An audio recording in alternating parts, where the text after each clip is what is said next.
Saludos amigos en Costa Rica, que nos ven a través del canal 13 y a todos los que nos ven a nivel internacional a través de la página www.sinar.go.cr. Nos encontramos ubicados en el Club Unión, desde donde estamos llevando a sus hogares el programa esta semana. Es un programa que lo que pretende es unir a los comunicadores, aquella gente que de una u otra manera genera opinión, para tratar de debatir sobre problemáticas que aquejan a nuestro país y tratar, en la medida de lo posible, aportarle a ustedes en su conocimiento, generar ideas y a lo mejor aportarle a este país. Tengo el gusto de presentar a un panel de primer nivel, todos amigos, gente con una trayectoria impresionante en el campo del periodismo y de la comunicación, y me honra empezar con una bella mujer y creo que todo el panel está de acuerdo con eso, pero además una periodista de altísimo nivel. Lizeth Castro, todos la conocen a través de Teletica Canal 7, que es la ventaja que tiene este programa, que une a cualquier canal de televisión. Así es. Y qué placer tenerte por acá, Lizeth. Muchas gracias por la invitación. Igual, un honor estar con todos ustedes. Una figura extraordinaria, es un patriarca del periodismo, don William Gómez, el hombre del diario Extra, de la televisión, de la radio, de tantas y tantas cosas. Qué placer y qué honor que usted nos acompañe este día, don William. El honor y el placer es mío por la invitación, por tantos amigos de toda la vida que estamos aquí reunidos y que somos un grupo más que periodistas de ciudadanos preocupados por el futuro de nuestro país en cuanto al grado de violencia. Así es. Otro gran personaje de los medios de comunicación, estuvo en la Guerra del Golfo, lo vimos haciendo coberturas con cadenas internacionales de noticias y también un gran amigo, don Héctor Guzmán. Mucho gusto, muchísimas gracias y al igual que don William, es un honor para mí y les agradezco muchísimo la oportunidad de que de alguna manera se nos escuche también por la vía, digamos, del comentario, porque muchas veces o la mayoría de veces nosotros nos limitamos a lo que es estrictamente periodístico, pero eso va formando también una opinión que pocas veces se expresa. Y bueno, también un personaje muy querido por los costarricenses y que siempre pone agudamente el dedo en la llaga, don Pedro Beirut, nuestro querido amigo. Qué placer tenerlo por acá. Muchísimas gracias, muy amable, mi buen amigo, mis buenos amigos. Eso es lo que acaba de decir cada uno de ustedes. Esto es como una sobremesa. Estamos aquí en el Club Unión, un club en el centro de San José, donde vamos a ser vistos, escuchados por la gente que lo quiere hacer a nivel nacional e internacional. Y como bien dice don Héctor, nos da la opción, la posibilidad de poder como ciudadanos colaborar, poner un granito de arena para que nuestro bello país mejore su estándar de vida, su calidad de vida y sobre todo mucho de lo que nos interesa a todos nosotros, la familia, cómo mejoramos estas familias de Costa Rica. Muchas gracias. Bueno, el tema nada más y nada menos que es el tema del problema que tenemos de seguridad en nuestro país y hemos hecho una nota de 1 minuto 30 para contextualizar y arrancar con, todos somos muy amigos, pero en materia de ideas, aquí cada quien defiende las suyas, así que no se preocupen, va a estar muy entretenido el programa. Vamos a la nota y luego regresamos para retomar ya el tema.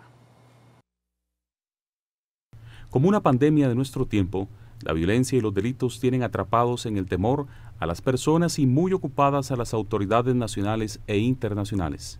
Cientos de foros y millones de dólares gastados en analizar el problema y tantos más en costear las acciones para contrarrestar el poder destructor del crimen organizado, de las pandillas, del tráfico de drogas, de la delincuencia común, de la corrupción en la esfera pública y hasta la violencia intrafamiliar, parecen no estar dando resultados. Para el año 2006, las estadísticas indican que América Latina es una región con una tasa de violencia muy alta, 25 homicidios por cada 100.000 habitantes. Sin embargo, los expertos advierten que el costo mayor que pagan las sociedades latinoamericanas con la creciente violencia es el miedo, la pérdida de años de vida saludable y el sacrificio de las libertades. Y como espejo y gran reto para nuestras sociedades está el modelo de los países nórdicos, Dinamarca, Noruega y Suecia, que experimentan tasas de criminalidad que en promedio llegan a un homicidio por cada 100.000 habitantes las más bajas del mundo. ¿Qué ha hecho mal América Latina? ¿Qué nuevas estrategias para erradicar la violencia deben promover las autoridades y la sociedad civil? ¿Ha funcionado en los países de la región la teoría de la mano dura, de más leyes y más cárcel para detener la epidemia de la violencia?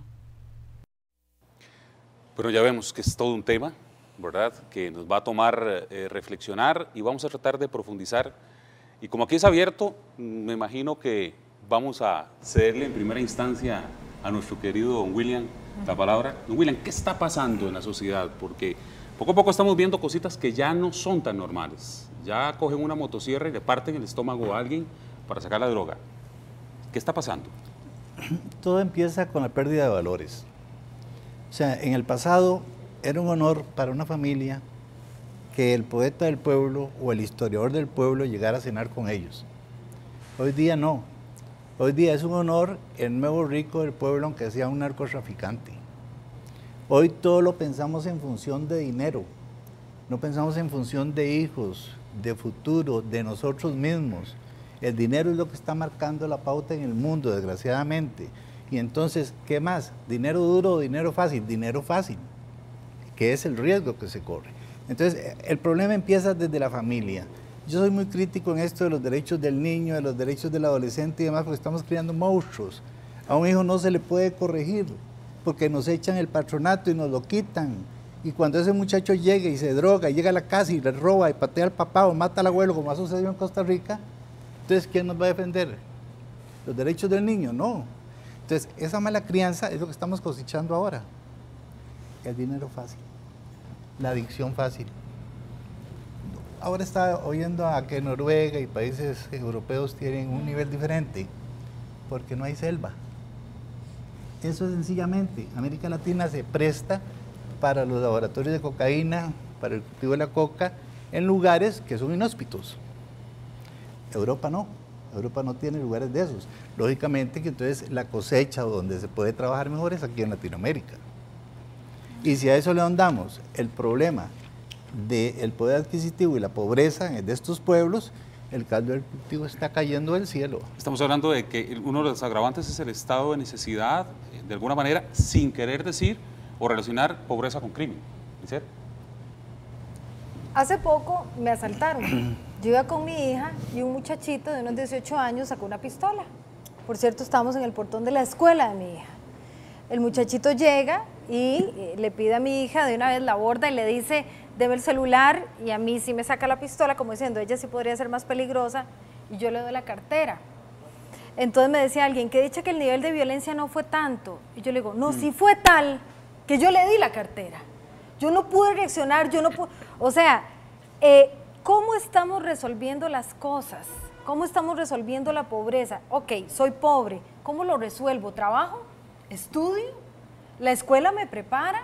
¿Le damos las facilidades? El Estado me está dando las facilidades para salir de esa pobreza. Y no el Estado, yo mismo, ¿qué actitud tengo para resolver mis problemas, mis carencias? ¿Prefiero robar? No sé si echarle la culpa a la pobreza. Yo tengo ahí una duda, porque conozco igual, digo, bueno, en mi caso yo vengo de un hogar sumamente pobre, que mis papás nos convencieron de que fue a través del estudio que saldríamos poquito a poco de ese asunto. Entonces, valores, yo coincido con don William, ¿cómo resolvemos las cosas? ¿Qué decisiones tomamos todos los días? Con gritos en la casa, así se resuelven las cosas. ¿Por qué ahí, don William? Entonces, no es que estoy del todo en desacuerdo con usted, pero en efecto, pegarle a un niño todas las veces que a mí me da la gana, hasta dejarlo inconsciente, le hago algo al niño, aprendió al niño. Bueno, no. pero hay una diferencia entre, ahí para coincidir con don William, hay una diferencia entre golpear y maltratar a un niño y otra cosa es disciplinar a un niño. Totalmente. O sea, hay una diferencia sustancial en eso. Totalmente. Y ¿verdad? Los que tenemos hijos sabemos que hay que disciplinarlos y... Exacto. Hay extremos a veces. Claro. Sí. Porque el problema está en que esos niños, al final, y cuando estamos hablando de aún que nosotros podemos darles valores, pero hay otros que en la pobreza, pues lo que tienen en su casa es golpizas cuando está la mamá o cuando está el papá, y al final terminan ellos siendo presas de este grupo organizado Porque hay dos tipos de delincuencia, eso hay que tenerlo claro, ¿verdad? La delincuencia menor, que es la que te roba cadenas y todo lo demás, y la organizada, que es aquella que ya está en manos de los traficantes de la droga y que encuentran un caldo de cultivo. Vos has entrevistado a muchos capos de la droga, encuentran un caldo de cultivo en estos jóvenes que, como dice William, le resuelven la vida en segundos, a costa de la vida, eso sí. Sí, sí, claro. Bueno, la explicación de la violencia y de la inseguridad ciudadana la puede uno encontrar en muchos aspectos, digamos, son muchos, es multifactorial. Pero no hay duda que la irrupción del narcotráfico, del fenómeno del narcotráfico, trae otros fenómenos, otras secuelas, que son las que estamos percibiendo, y para aterrizar un poco, en Costa Rica. Hace 12 años yo hablaba con algunos amigos periodistas y les decía que después de 10 años íbamos a comenzar a ver ya gente amarrada de las manos y tirada en el Surquí. Bueno, hoy ya lo hemos visto de sobra. Todo esto para hacer una especie de conclusión, si se vale. El fenómeno del narcotráfico no es solamente el transporte o el trasiego de drogas, en este caso desde Sudamérica hasta los Estados Unidos o hasta Europa vía Centroamérica, que ya de por sí es grave el trasiego de drogas. El problema es que el narcotráfico trae consigo otros fenómenos, que son, por ejemplo, la pérdida de valores de que ustedes hablaban, la pérdida del respeto por la vida. Y hay un caso que sirve de ejemplo, y es el caso colombiano. En Colombia, una discusión entre un chofer de taxi y el pasajero fácilmente puede terminar en la muerte de uno de los dos. ¿Y a qué se debe esto? Bueno, a la violencia a la carga de violencia que lleva tanto el chofer como el pasajero. ¿Y por qué razón? Porque con la irrupción del narcotráfico, lo primero que hicieron los narcotraficantes, o lo primero no, una de las cosas que se da con el narcotráfico son las matanzas violentas. Aquí vemos los titulares ya, desgraciadamente, que murió de 5 balazos, de 8 balazos, de 10 balazos, de 6 puñaladas. Alguno de ustedes recordaba el hecho de la motosierra. Entonces, estos son cosas derivadas directamente del fenómeno del narcotráfico, de esas luchas que se dan dentro del narcotráfico. Pero hay algo más grave que yo quisiera advertir para redondear la idea, y es que todos pensamos que el narcotráfico es ese que está ahí por las calles. Inclusive escuchamos a un exministro de Seguridad diciendo que el narcotráfico entraba por Punta Arenas con un exguerrillero. No, señores, el narcotráfico entra por arriba, porque el narcotráfico, el crimen organizado necesita jueces, necesita policías, necesita congresistas y necesita hasta presidentes. Esa es la historia triste de Colombia, que ya está suficientemente documentada. Esa es la historia de México, y yo no quisiera ser profeta o ave de mal agüero, en el sentido de que de aquí a mañana ya vamos a comenzar a ver titulares en los periódicos: el narcotráfico financió la campaña de este diputado, o el narcotráfico puso dinero en la campaña de este candidato, porque ahí es donde entra el narcotráfico realmente. Es a partir de ahí donde comienza y donde baja hacia toda la estructura ciudadana. Entonces, ese fenómeno, como ustedes ven, es tan grave porque permea todos los estamentos de la sociedad. Y cuando digo todos los estamentos, son todos. Miren, en Colombia el narcotráfico permeó el deporte, medios de comunicación. Hoy día, 32 congresistas del gobierno del presidente Uribe están en la cárcel, o sea, ya condenados y encarcelados por sus vínculos con paramilitares y narcotraficantes. Y otros 30 están siendo investigados por los mismos delitos, de tal manera que hay que tener un ojo avisor nosotros como periodistas con el peligro que eso significa a la verdadera penetración del narcotráfico, y por eso es necesario vigilar muy de cerca y estrechar los controles, por ejemplo, sobre los financiamientos de las campañas, no solo para presidentes, sino para diputados. Y un momento, sé que me estoy sobrepasando del tiempo, pero aquí ya estamos viendo jueces, o sea, es decir, no lo estoy adivinando, estoy nada más trayéndolo otra vez a la mesa. Aquí hay jueces que ya han liberado narcotraficantes, y hay casos claros en que el juez vio que era un narcotraficante, contó el dinero del narcotraficante el día del decomiso, contó y pesó la cocaína y lo libera, que es aquel caso famoso de la Semana Santa. Ahora, mi pregunta es, ¿ese juez lo haría solo? Porque ese juez sabe a qué se expone. ¿O será que tiene un padrino más arriba?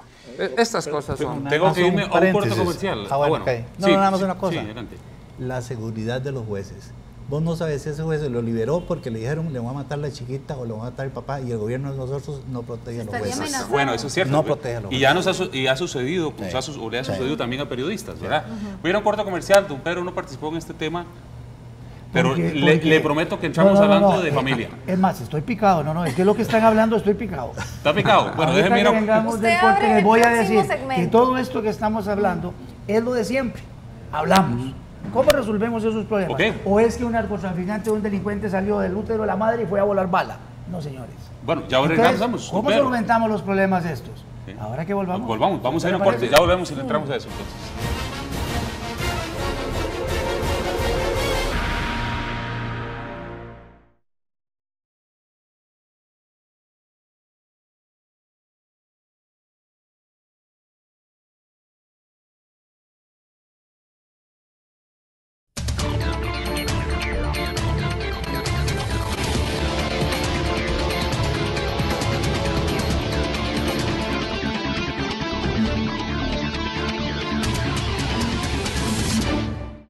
Continuamos en el programa esta semana. Hoy estamos analizando con la presencia de Lisette Castro, don William Gómez, don Héctor Guzmán y don Pedro Beirut, el problema de la seguridad que vivimos en este país, que ya hemos visto que no solo es un problema de Costa Rica, sino que es el gran problema a nivel mundial.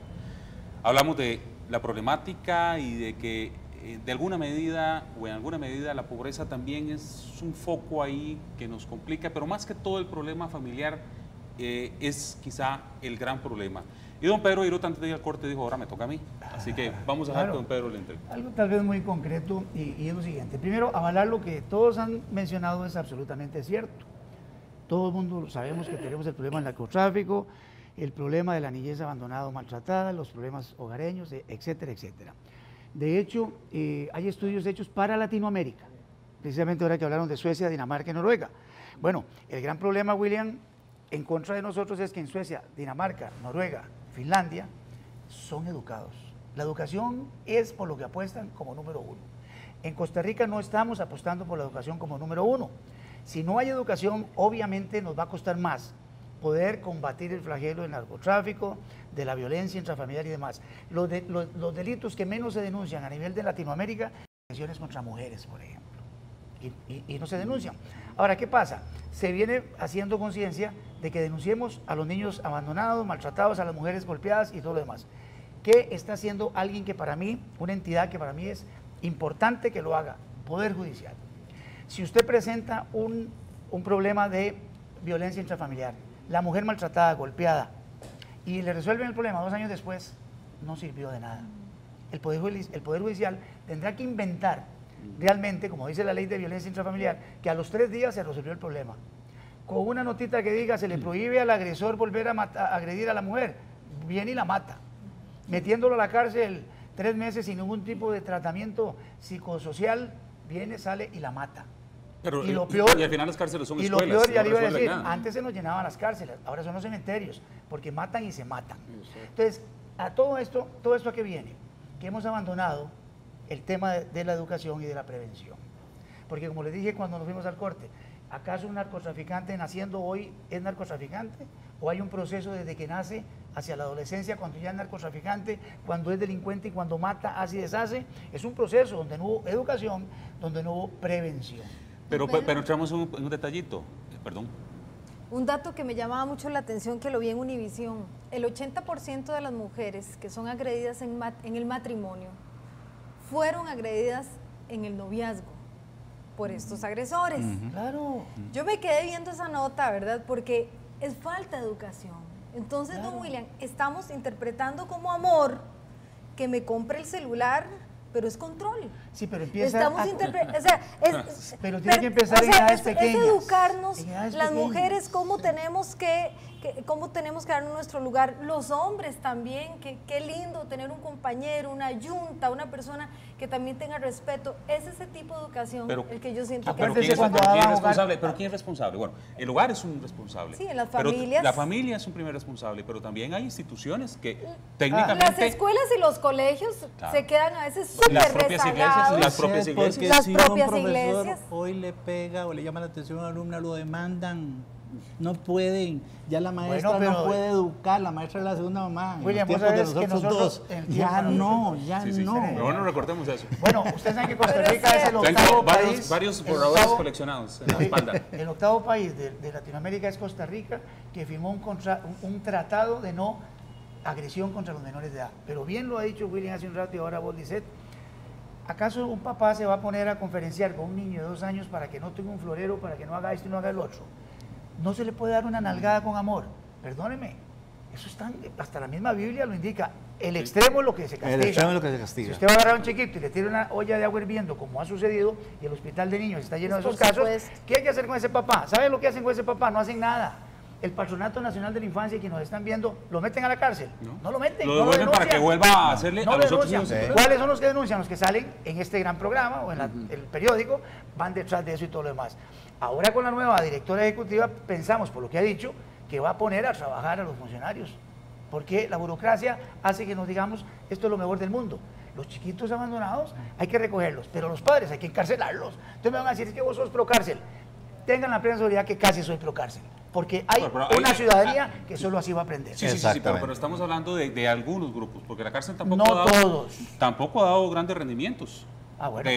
Los principios también de, por ejemplo, volviendo al tema del narcotráfico y todas esas cosas, de mano dura, que se dieron en El Salvador, lo que hoy pasó en México, que al final terminó sacando el ejército para luchar contra el narcotráfico y terminó en una guerra, esa cuestión, que está cobrando miles de vidas. Yo no estoy para nada convencida que la cárcel sea... Yo tampoco, o sea, el problema es un problema integral. Haga mejor depende de la ciudadanía. Usted pone a la los policía a de resolver ese circulación, problema, eso no resuelve nada. Dice, Es un problema un padre que viola a sus chiquitas, que las viola repetidamente, según el criterio de los que no quieren la cárcel, a ese hombre se le puede volver a poner a circular en una sociedad si está pervertido mentalmente. Claro, pero es que usted meta algún asilo a un asilo. Sí, claro, eso usted tiene que sacar circulación. Sí, de circulación, total.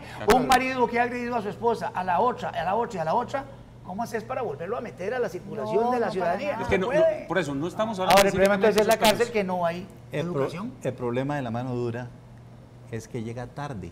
Eso. Llega tarde. Ese es el problema. Y por eso ya no funciona. Árbol torcido ya no lo enderezás.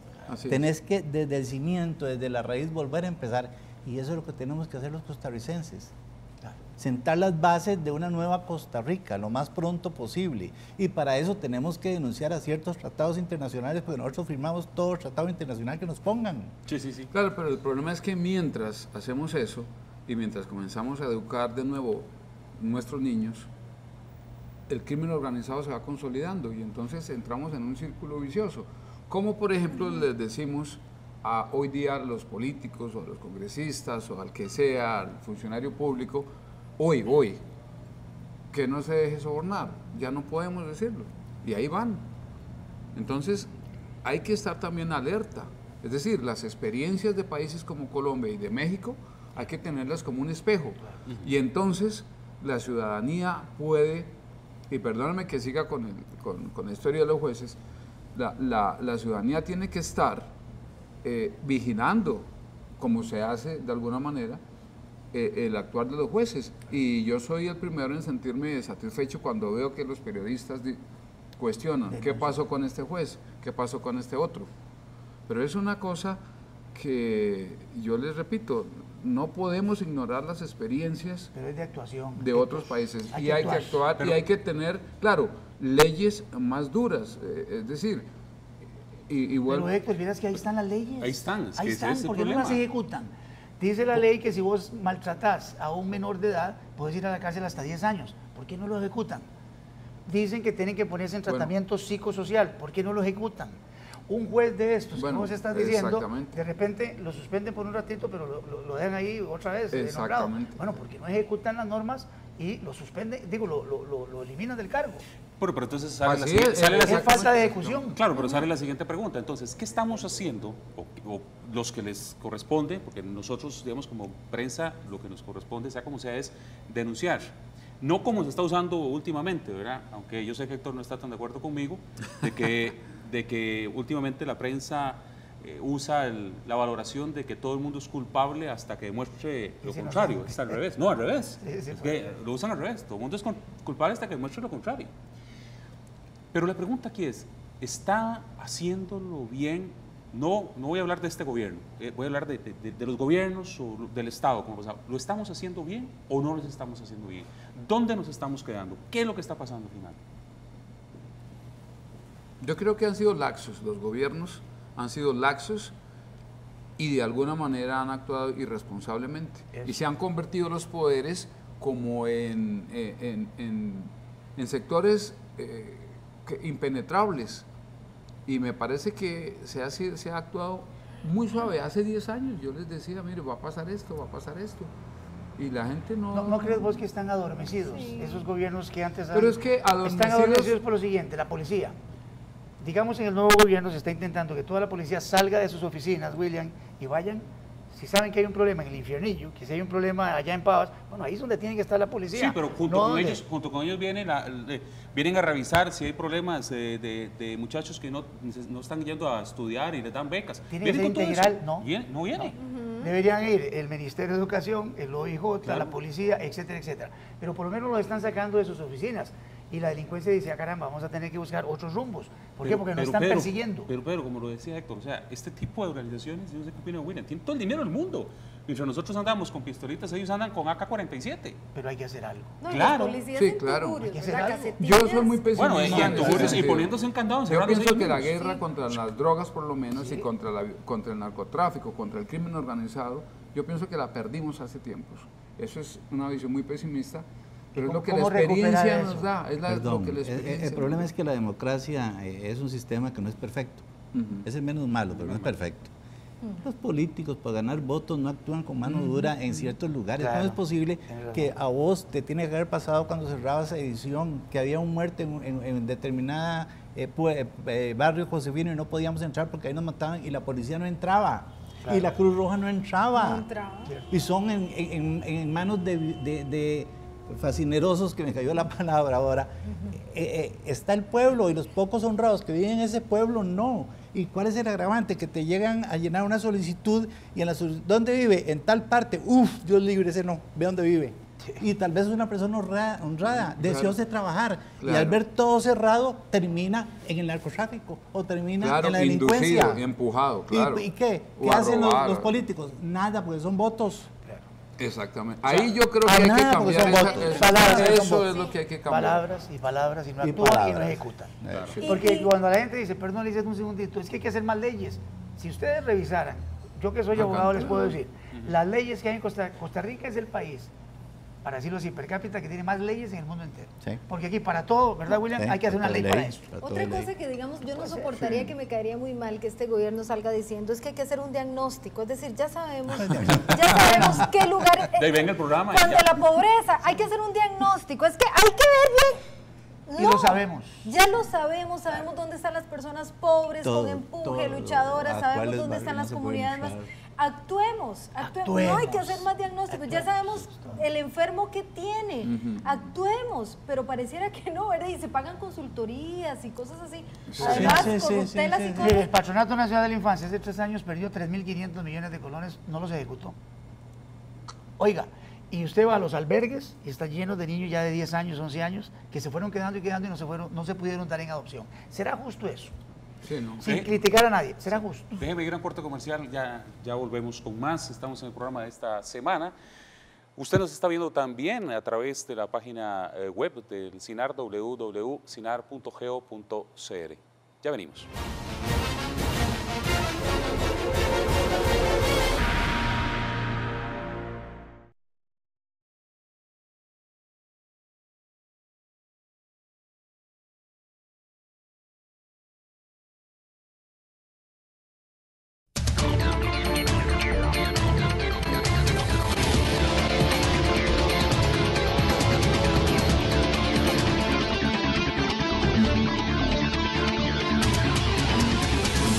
Continuamos en su programa esta semana. Hoy estamos compartiendo alrededor del tema del problema de seguridad que hay en nuestro país, y no solo en nuestro país, sino que en el resto del mundo. Lo hacemos con los periodistas y generadores de opinión muy importantes en este país, como es doña Lisette Castro, don Héctor Guzmán, don William Gómez y don Pedro Beirut. En el segmento anterior, pues estuvimos hablando de que los gobiernos se quedan mucho en el discurso y el diagnóstico, cuando en realidad ya está muy enmarcado y sabemos que no es, si resolvemos esto desde la óptica policial, nos vamos a quedar con el concepto de mano dura, más si resolvemos esto con la óptica de gobierno, de Estado, debería de ser integral. Hablamos de que si se entra a un lugar con complicaciones, debería de entrar conjuntamente todas una serie de variables sociales para ayudar a esa gente a salir de la pobreza. Algo de eso creo que hizo Lula también en las favelas brasileñas, y le está yendo bastante bien, ¿verdad? Tratando de ir no solo a reprimir, sino a ver cómo ayuda porque el problema más grave que existe es que los niños no estén estudiando, porque no podemos consolidar. La única forma de sacar a los niños de la pobreza es la educación.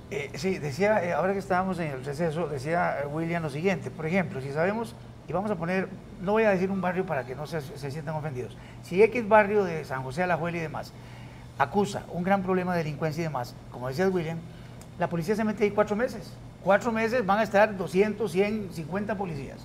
Y entonces ahí tiene que aprovechar estadísticas y censos para ver cuántos extranjeros hay, cuáles están a derecho. Ahí tiene que intervenir migración, ahí tiene que intervenir el IMAS, ahí tiene que intervenir todas las entidades, el patronato, por ejemplo, etcétera, para hacer una limpieza, y también vamos sabiendo qué tenemos y qué no tenemos. Pero eso se llama actuación.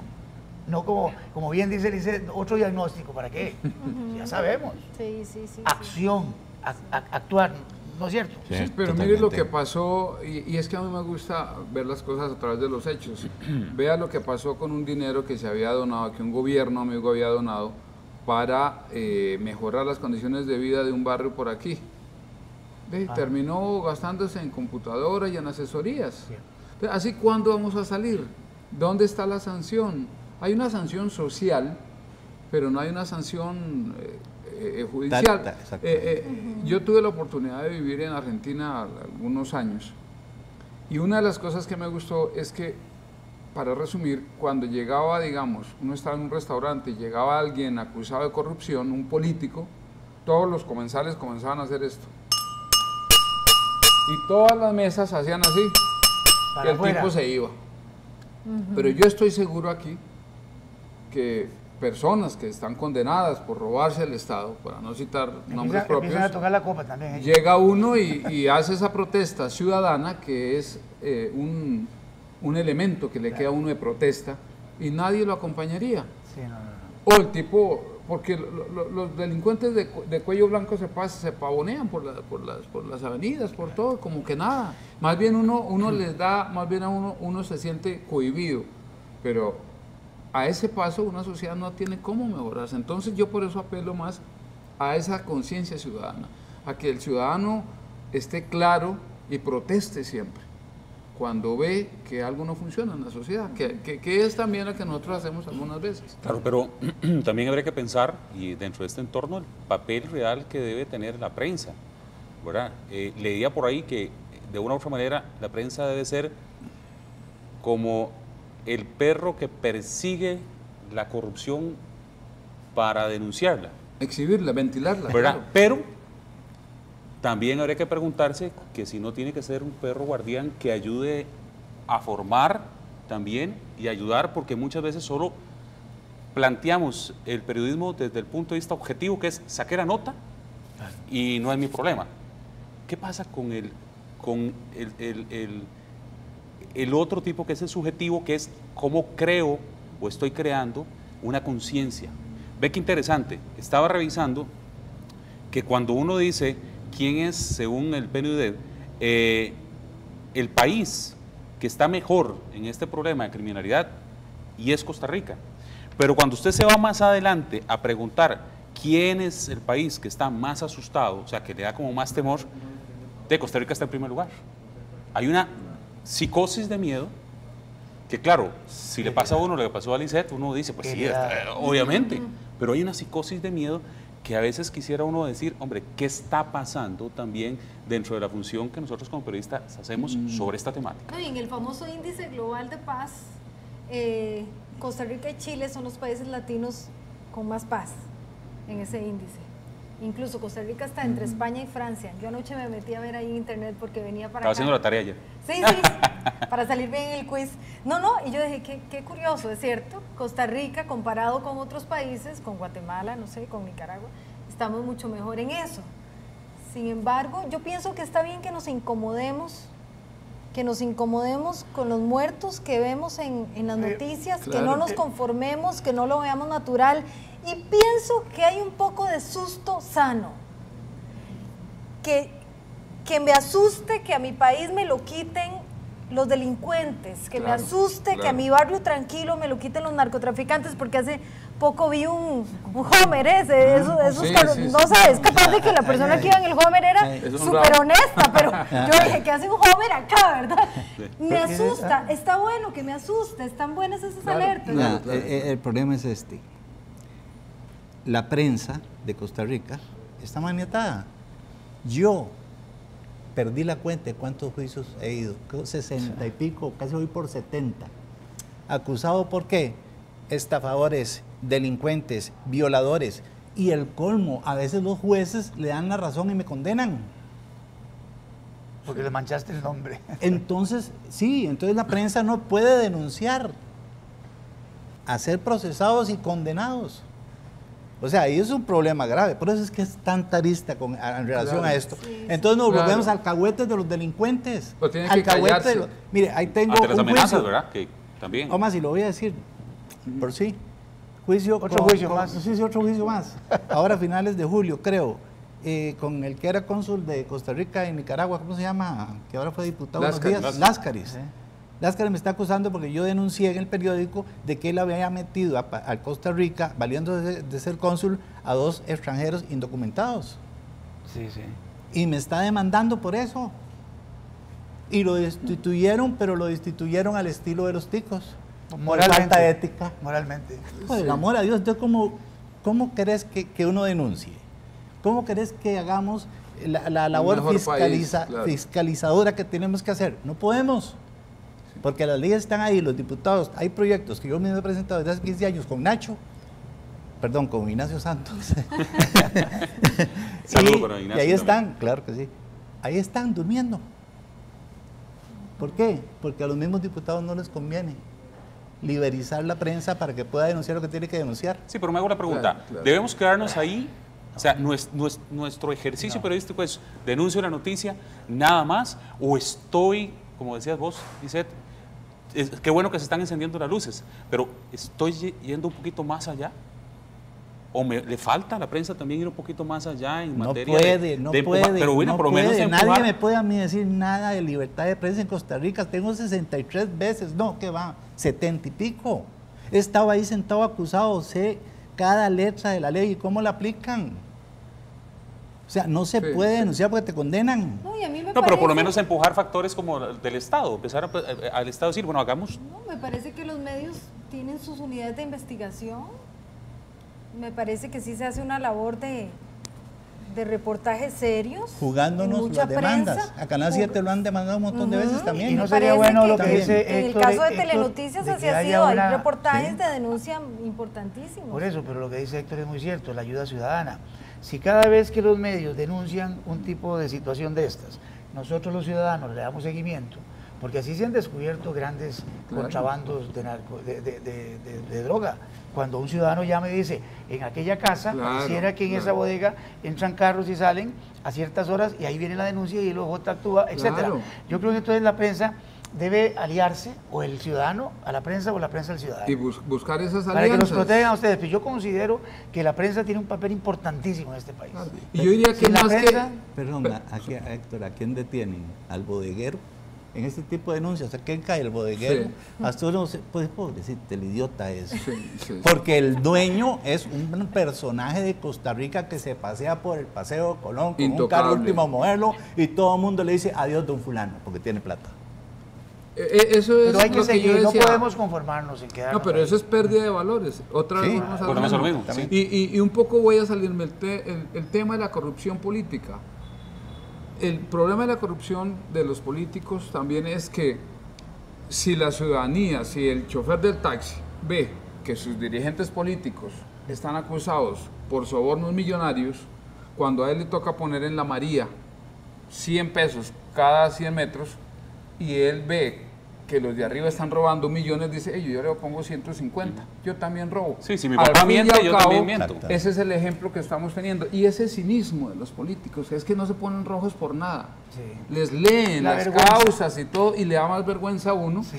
Entonces, con ese cinismo y esos malos ejemplos, también todo el mundo roba. El de la tienda, en lugar de ganarse el 20% que establece la ley, le pone el 30%. Ahora, Con ¿dónde se respeto, pierden hermano. los valores se pierden en la familia. Porque es precisamente por lo que está diciendo Héctor. Si en familia vemos todas las agresiones posibles, ya sean económicas, de golpes y todo lo demás, esa persona que es delincuente, el delincuente de la calle, el que te robó ahí en la esquina, primero ha tenido que de alguna manera también golpear, agredir a su propia familia.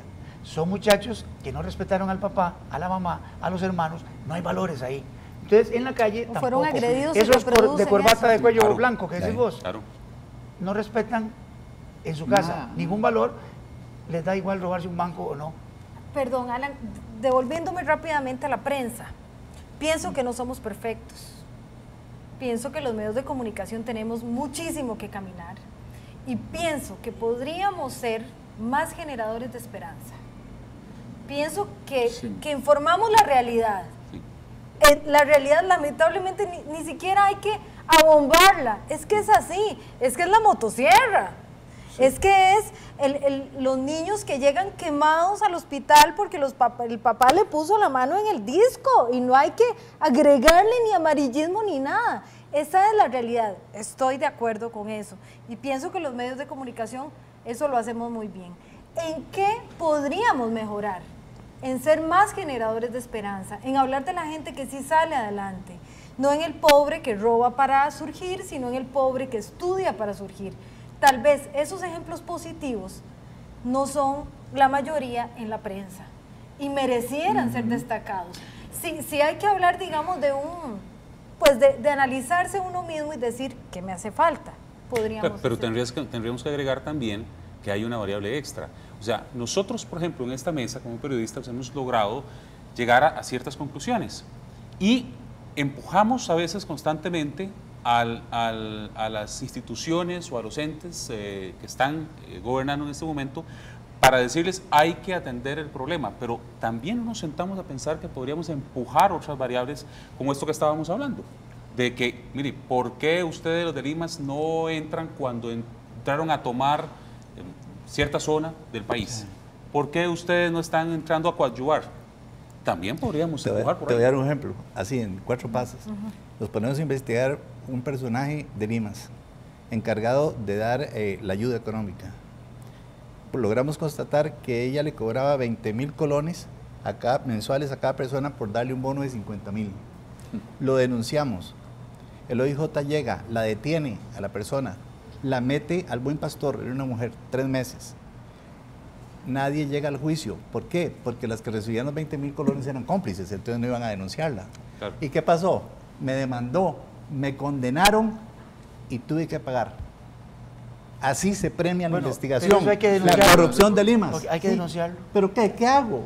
En, ¿Otra vez para la en cárcel? tu mismo periódico, un Es derecho que de en estricto- respuesta a la justicia. No sé, El pero derecho William, se torce mucho. igual, el puede, coraje se suyo, puede. por ejemplo, Se de puede. denunciar eso, no crea, yo sé que seguramente a usted le queda un mal sabor de boca, pero el coraje de la denuncia, eso la prensa lo tiene que hacer. Claro. Lo tiene que hacer, aun cuando Dice, las consecuencias... En la cárcel 3 meses. Sí, o sea, sí. estoy en la cárcel y no la mandó la ESHA, la mandó una entidad del Estado que está investigando a raíz de la Sí, denuncia salvo nuestra. ese nivel de Y necesidad. sale Ese y los nivel de jueces me necesidad. condenan por el amor a Dios. Sí, ¿En sí. qué país vivimos? ¿Qué voy a denunciar yo ahora?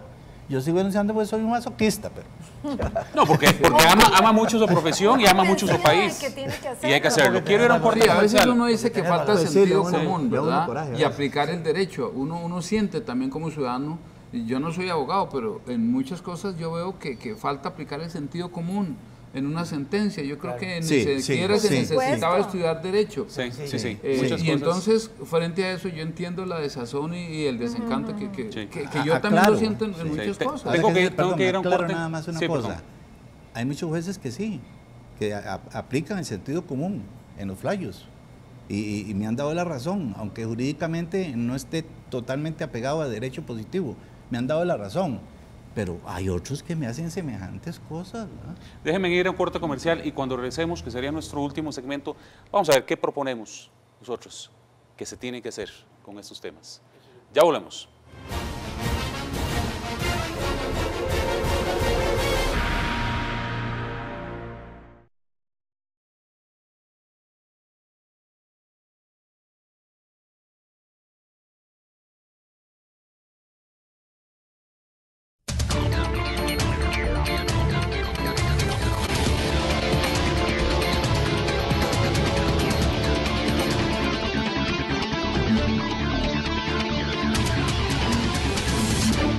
Continuamos en su programa esta semana, en donde estamos analizando el tema de el problema de seguridad. Leo rápidamente, la Organización Mundial de la Salud establece que más de 8 crímenes por 100 habitantes es epidemia.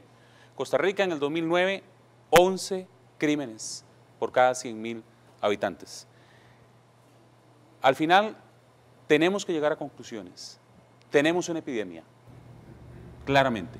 ¿Cuáles son las conclusiones a las que tenemos que llegar? Pedro, don William. Bueno, Pedro, yo. Los mayores primero. El problema es uno. Primero, no nombrar ministros de seguridad con aspiraciones políticas. No nombrar jefes policiales con aspiraciones políticas, porque no van a cumplir como es debido, Van a por su politiquear. ansiedad de los votos. Revisar nuestro sistema de conducta en el Ministerio de Educación Pública, para que desde ahora se cambien el reglamento o las normas que rigen a los maestros en cuanto al poder de poder sancionar a los alumnos. Y luego, don Pedro, usted que es el especialista más grande que yo conozco en familia, ver cómo reformamos el código de una manera que los padres no tengan un margen de poder para criar a sus hijos, para encarrilarlos sin que sea extremista. Correcto. Ahí partimos, de esos dos Sí, son los sí. baluartes. Yo pienso lo siguiente, Costa Rica está inundada de leyes. Entonces, un llamado a los señores diputados, ¿para qué? Para que ya no hagan más leyes, reformen las que hay en lo pertinente y las actualicen, pero no perder 4 años haciendo todo un proyecto de ley para una ley que sale sobrando. Le pongo ejemplos muy claros. Ley de paternidad responsable, los 25.000 niños que decía doña Gloria Valedín que andaban por ahí sin papá, ahora son 50.000 y los juicios duran igual. ¿Para qué una ley si había que reformar nada más un poco el Código de Familia? Todo lo relativo a la violencia intrafamiliar contra las mujeres. Pasaron peleando un proyecto de ley durante años de años y había que reformar nada más unos artículos del Código Penal para que todos los asesinos de mujeres estén en la cárcel o estén en tratamiento. Entonces, ubiquémonos. El Poder Judicial, con esa cantidad de leyes, aplíquenlas. Los niños abandonados, castiguen a los padres abandónicos.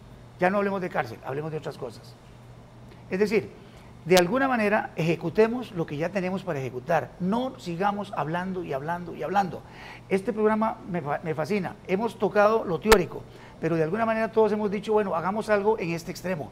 Lo que acabas de decir vos del ministro y todo, eso es viable, es analizable, es a valorar hacia el futuro. Pero empecemos por la familia. Si no tocamos a la familia, al Ministerio de Educación, señores, dedíquense más a la educación emocional y afectiva y no la formal. No importa el 2 y 2 son 4, eso es muy importante, pero es mejor cómo querer y amar a los padres y cómo respetarlos. Y ahí voy con William.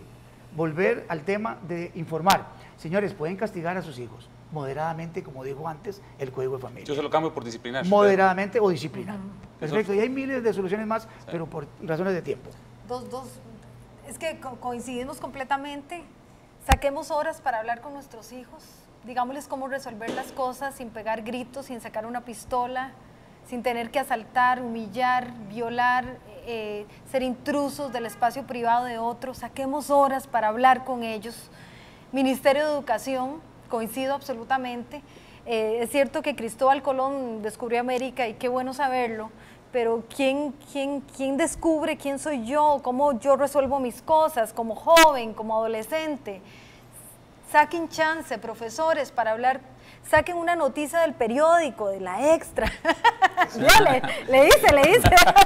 Y vean la portada, vean el detalle, analicen, es más importante eso, que la verdad, nos estamos enfrentando? que 2 más 2 es 4, es cierto, Sí. que 2 más 2 es 4, pero hay más de 4 muertos en el periódico, Sí, entonces, y saquemos la edad de los muertos, jovencitos. la edad de los muertos, Y los que correcto. condenan a cárcel. Así es. Héctor. No, yo me sumo, por supuesto, a todas estas propuestas que están haciendo ustedes, que estoy seguro están basadas en toda una experiencia, no solo profesional, sino de vida, en el sentido de observar todos los días lo que ocurre. Yo también agregaría que la ciudadanía le exija más rigor, lo que decías, al Poder Ejecutivo, al Poder Legislativo, al Poder Judicial, más rigor, y la prensa ser más incisiva. Más que unidades de investigación, yo creo que hay que buscar esas alianzas, que también lo tocábamos aquí con el público, que la gente se atreva a denunciar las cosas. Pero hay que la libertad de prensa sea Sí. real entonces en Así un país es. donde Y hasta ahora mayor pareciera rigor, que no. mayor rigor también al periodista, porque vemos muchos periodistas que con solo la mirada del funcionario los intimida. Y desgraciadamente hay muchos periodistas jóvenes que ya los ponen en primera línea, y eso no contribuye mucho, ¿verdad? El periodista tiene que tener una formación, una escuela, como se dice coloquialmente, una experiencia para poder encarar a todos estos funcionarios, ya sea del Poder Judicial, del Legislativo, del Ejecutivo. Así que yo lo que pediría es como una prensa más incisiva, más preparada y más incisiva, y también una ciudadanía más preocupada, más solidaria con los problemas nacionales. Yo quiero terminar diciendo, dentro de los puntos que tengo por acá, y retomo algunos de ustedes, es que no solo los niños tienen derechos, no solo los adultos mayores, es que los padres tenemos derechos. Claro. El padre tiene derecho a vigilar con quién juega su hijo, tiene derecho de saber quién está llamando a su hijo y quién está por internet con su hijo, porque por ahí se mete cualquiera. Los padres tenemos derecho a decirles a nuestros hijos que nos parece o no nos parece cómo andan vestidos porque cogen modas que no son las correctas. Y tenemos derecho también de vigilar con quiénes están nuestros hijos compartiendo sus vidas. Y tenemos derecho a ir a las escuelas y decirle a los educadores, mire, no permita que mi hijo se me desvíe. Si tiene que corregirlo, corríjalo, ¿verdad? De buena manera, corríjalo. También quiero decir que me parece que esto es un asunto, si seguimos manejándolo desde el punto de vista policial, que no va a llegar a ningún lado desde mi óptica.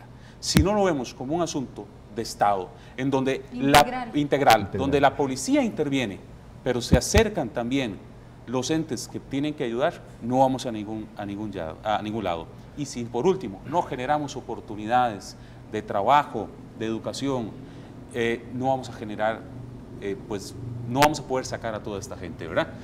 Se me acabó el tiempo. Solo permíteme Adelante. esto. Así como intervenimos bancos que están supuestamente en quiebra, ¿por qué no intervenimos la sociedad? Barrios. Lo que dijo comunidades. William me quedó a mí ya muy grabado. Sí. ¿Por qué no intervenimos el barrio X, que sabemos que es una producción de delincuencia, por 4 meses? Y ahí vamos a intervenir con todos los entes estatales, para que vaya migración, patronato, IMAS, Policía, Caja del Seguro Social, bien policía, armada, bien y en 4 meses Exactamente. intervinimos ese banco que es el más preciado del mundo, que es la sociedad, la familia, para sacarla adelante. Yo quiero agradecerles, de veras, de corazón. Vamos a seguir viéndonos porque van a seguir surgiendo otras temáticas. La idea es que estén con nosotros compartiendo diferentes periodistas y vamos a enlazarnos de una u otra manera. Este es un abrazo entre aquellos que generamos opinión y que queremos proponer algo para resolver las cosas de nuestro amado país. Gracias por estar. Gracias por la invitación. Con mucho gusto. Gracias a ustedes y que Dios bendiga sus hogares.